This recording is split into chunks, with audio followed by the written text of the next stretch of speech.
ये कहानी है 1938 की, कैरली नाम के एक आदमी की, हंगेरियन आर्मी में, और वो उस कंट्री का बेस्ट पिस्टल शूटर था।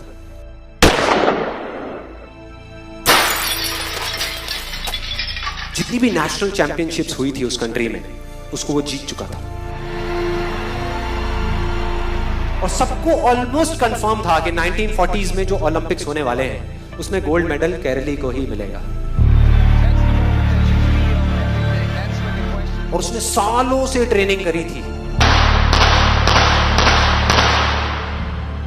उसका एक ही सपना था, एक ही फोकस था कि मुझे अपने इस हाथ को दुनिया का बेस्ट शूटिंग हैंड बनाना है, बेस्ट बनाना है, बेस्ट बनाना है। और वो कामयाब हो गया, उसने बना लिया बेस्ट शूटिंग हैंड। सिर्फ 2 साल का फर्क था। 1938 में एक आर्मी का ट्रेनिंग कैंप चल रहा था। क्योंकि वो आर्मी में था तो एक एक्सीडेंट हो गया। उसके उसी हाथ में जिससे उसने गोल्ड मेडल जीतना था, उसमें एक हैंड ग्रेनेड फट गया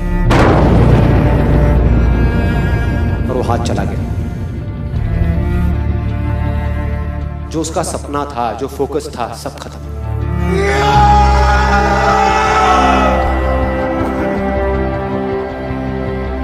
उसके पास 2 रास्ते थे। एक तो ये कि वो बाकी की पूरी जिंदगी रोता रहे और कहीं जा करके छुप जाए, या अपना जो गोल था जिस पे उसने फोकस किया हुआ था उसको पकड़ करके रखे। तो उसने फोकस किया उस पे नहीं जो चला गया था, जो उसके पास नहीं था। उसने फोकस किया उस पे जो उसके पास था।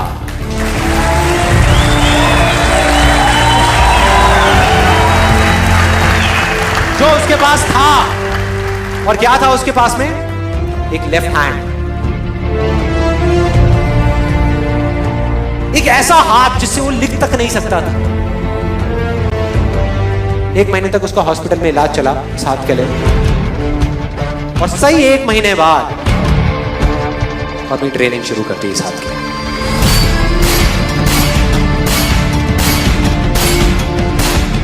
ट्रेनिंग के 1 साल बाद, मतलब कि 1939 में वो वापस आया।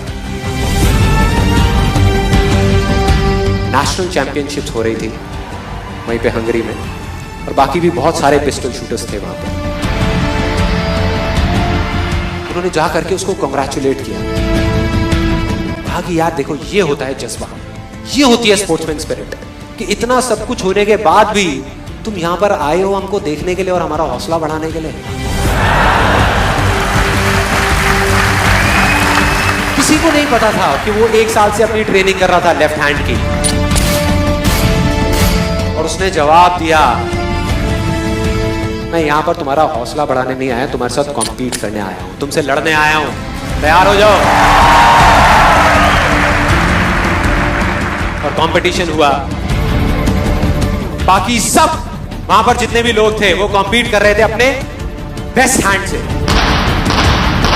ये कॉम्पीट कर रहा था अपने ओनली हैंड से। ओनली हैंड से। कौन जीता? The man with the only hand, केरली जीत गया। लेकिन वो यहां नहीं रुका। उसका गोल क्लियर था कि मुझे इस हाथ को, इस कंट्री का नहीं, इस पूरी दुनिया का बेस्ट शूटिंग हैंड बनाना है। उसने अपना सारा फोकस उठा करके डाला 1940 पे, जब ओलंपिक्स होने वाले थे। लेकिन 1940s के ओलंपिक्स कैंसिल हो गए वर्ल्ड वॉर की वजह से।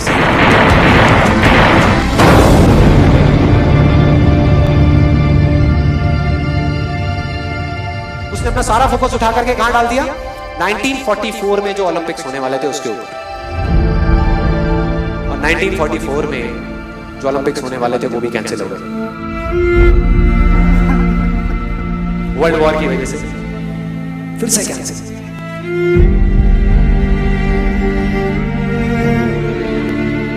उसने अपना सारा फोकस उठा करके डाल दिया 1948 के ओलंपिक्स में। 1938 में उसकी एज थी 28 साल।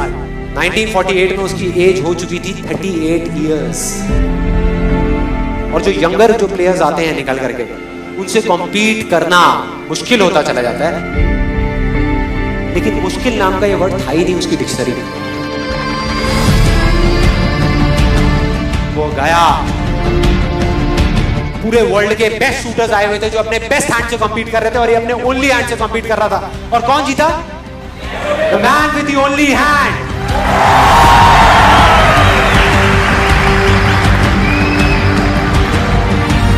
लेकिन वो तब भी नहीं रुका।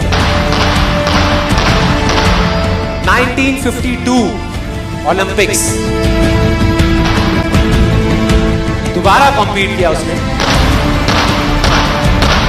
और इस बार गोल्ड मेडल कौन जीता? कैरल ली। 4 साल बाद दोबारा से, और पूरी की पूरी हिस्ट्री को बदल करके रख दिया ओलंपिक्स। इस पर्टिकुलर कंपटीशन में उससे पहले किसी भी एथलीट ने लगातार 2 गोल्ड मेडल्स नहीं जीते।